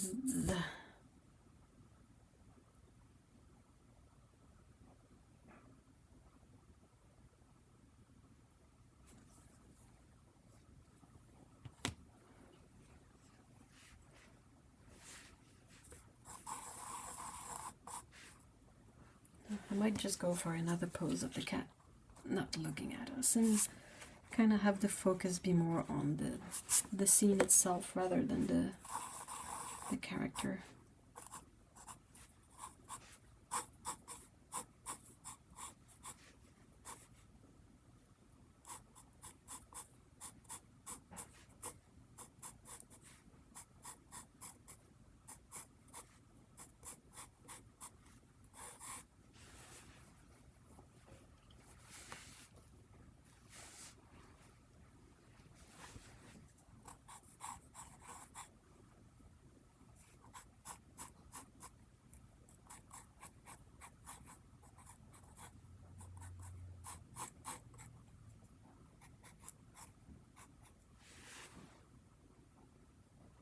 Caffeine-free version, the most pointless because are we drinking it for the caffeine? It depends on which one. I think some sodas don't even have any caffeine in them. I don't think Sprite or 7-Up has any caffeine in it. The ones that I've seen with caffeine were any kind of Coca-Cola or Pepsi. And perhaps Dr. Pepper. But like Fanta doesn't have any caffeine in it.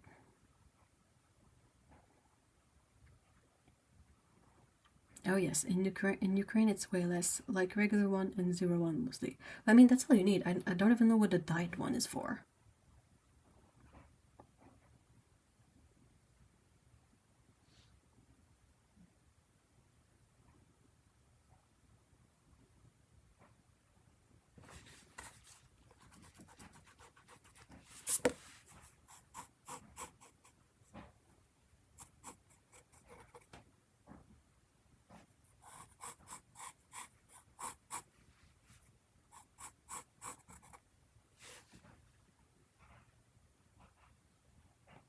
Dante's barking in his dream. Aww.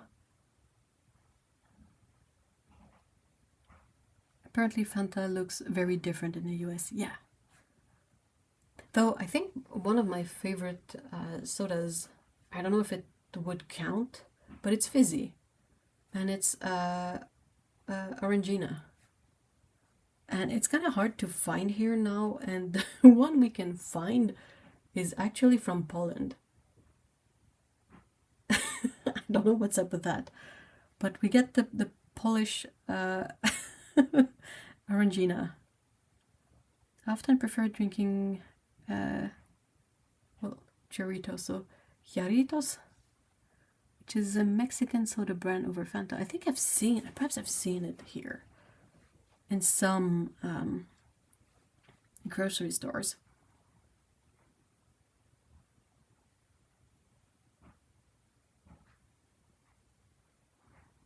And there are companies that make novelty flavors like gravy soda, gravy flavored soda, and ranch. Ugh, dude, why?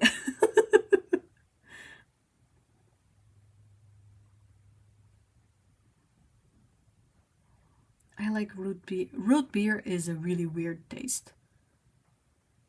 Ginger beer is pretty good. Yeah, so I can sing the whole song. Wow.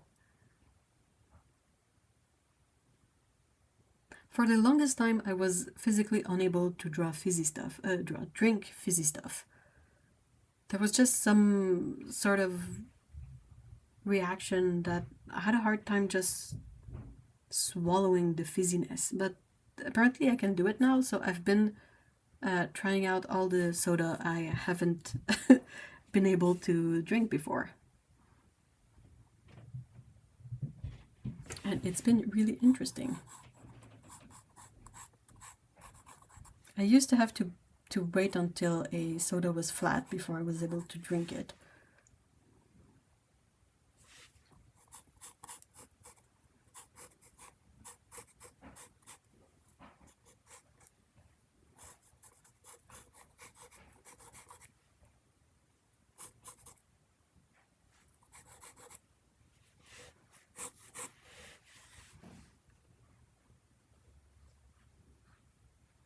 I love Polish Pepsi.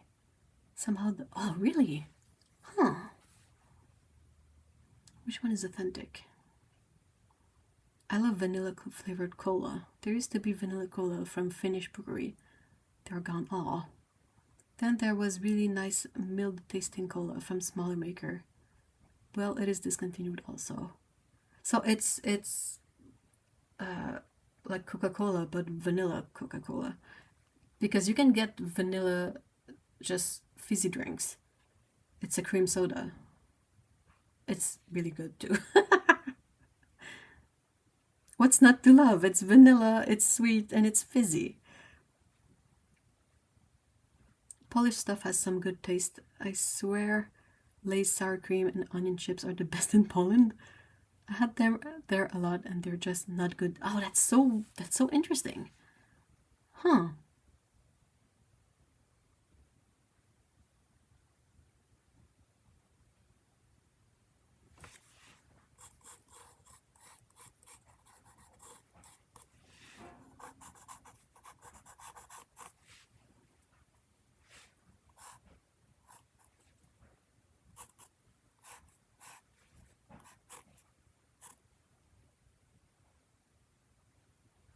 I don't like cream soda too creamy. What do you mean it's too sweet? Because it's not creamy, really. It's just like fizzy water with sugar and vanilla flavor. It's translucent, like it's completely clear.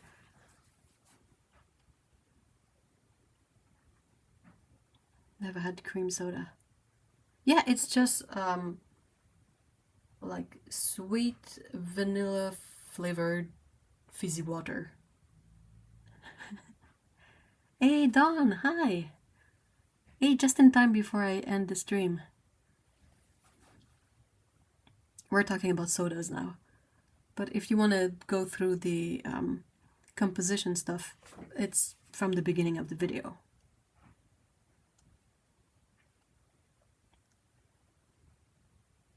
And some chips flavor in general, not depending on brand. You can only get in Eastern Europe like mushroom chip. I mean, it's like that for every country. Like if you go to Japan or China, you get shrimp chips. And I get poutine chips here, so you know.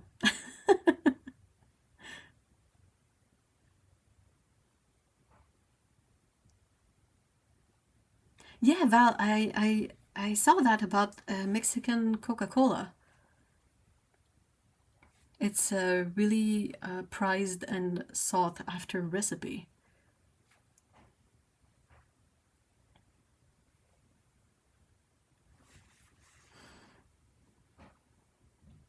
Yeah, poutine chips.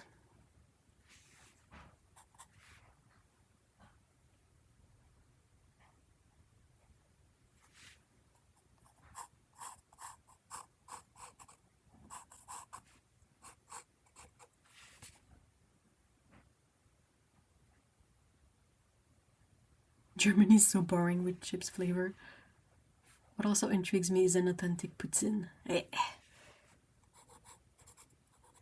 Slop at its best. I like my soda really mild tasting, like nothing overpowering, really mellow and only mild aftertaste. I like many Japanese soda. They have the peach Fanta is amazing. Or honeydew melon soda. Oh man, that's good. Germany has paprika flavored chips. Ooh, here we have ketchup. I'm sad that I haven't found salmiakki tasting soda. It would go well with cola. Ooh, oh, that sounds like a really niche combo. It sounds a bit rough.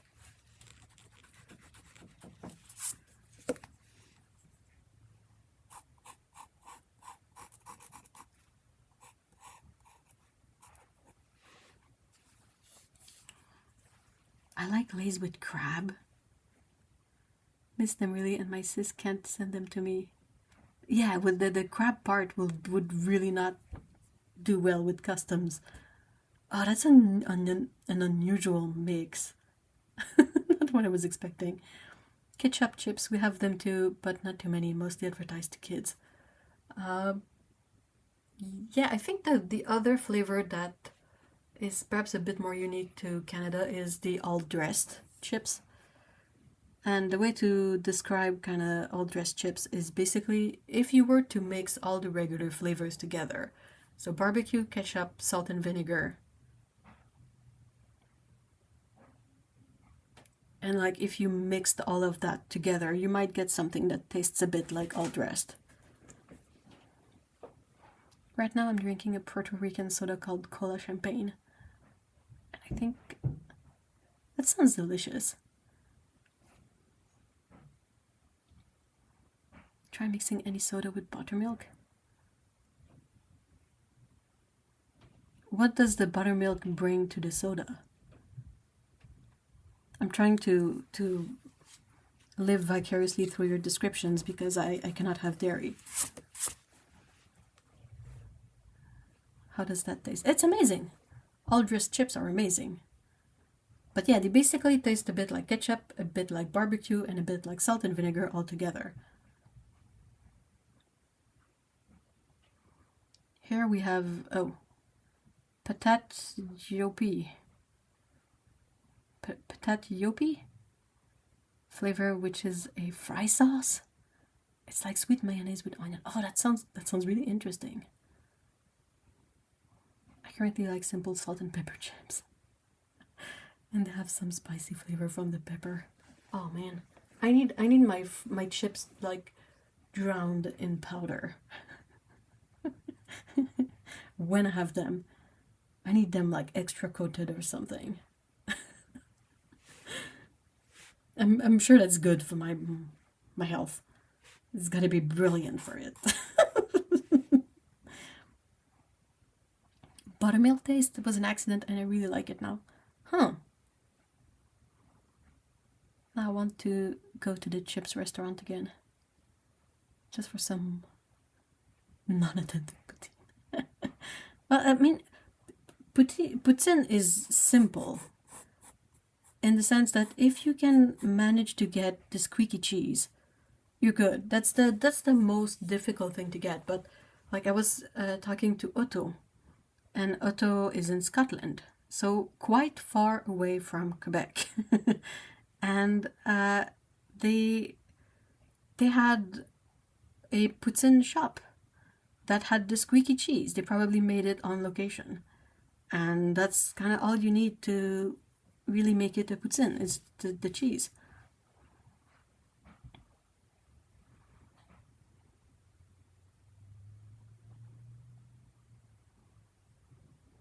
Still look for wasabi chips. Ooh.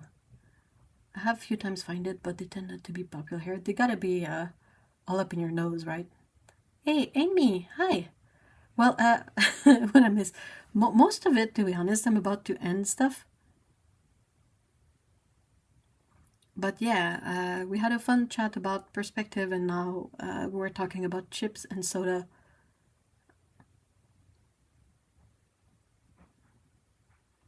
Squeaky cheese are too much of a problem. It's not problematic, it's just the nature of really fresh cheese curds, that they are squeaky. And if you kind of make a poutine without the fresh cheese curds, you're kind of missing out on the whole point.